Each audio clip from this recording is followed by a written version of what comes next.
सहारनपुर जिलाधिकारी डॉक्टर दिनेश चंद्र ने तहसील नकुड़ के ग्राम लुड्ढा में पहुंचकर अपने सामने धान की फसल कटवाकर फसल उत्पादन का औसत आकलन कराया। उन्होंने बताया, सरकार द्वारा क्रॉप कटिंग के आधार पर ही उत्पादकता के सटीक आंकड़े प्राप्त किए जाते हैं। क्रॉप कटिंग से प्राप्त आंकड़ों के आधार पर ही ओलावृष्टि, अतिवृष्टि व अन्य प्रकार से फसल नुकसान और फसल बीमा की मुआवजा राशि का निर्धारण किया जाता है। इस दौरान धान की कटाई कर रहे किसान एकत्रित हो गए। उन्होंने कहा, हमें इस बात की बेहद खुशी है कि जिला कलेक्टर हमारे गाँव खेत में पहुंचे। इस दौरान ग्रामीण काफी उत्साहित दिखे। उन्होंने कहा, जिले के मुखिया को अपने खेत में देखकर आज अपने को गौरवान्वित महसूस कर रहे हैं।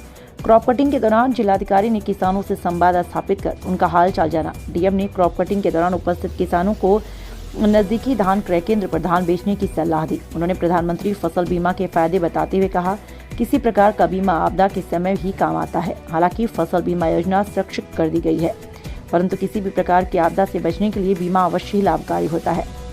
उन्होंने बताया, धान खरीद केंद्र पर धान बेचने से उनकी फसल का उचित मूल्य प्राप्त होगा। बेहतर होगा कि वह किसी प्रकार की अफवाह और बहकावे में न आए। उन्होंने किसानों को पराली का उचित प्रबंधन किए जाने की सलाह देते हुए पर्यावरण संरक्षण के लिए पराली न जलाने की अपील की। इस दौरान तहसीलदार नकुड़ श्री राधे श्याम शर्मा, राजेश निरीक्षक श्री रघुवीर सिंह, लेखपाल श्री पवन सोलंकी, अन्य अधिकारी व ग्राम प्रधान और कृषक उपस्थित रहे।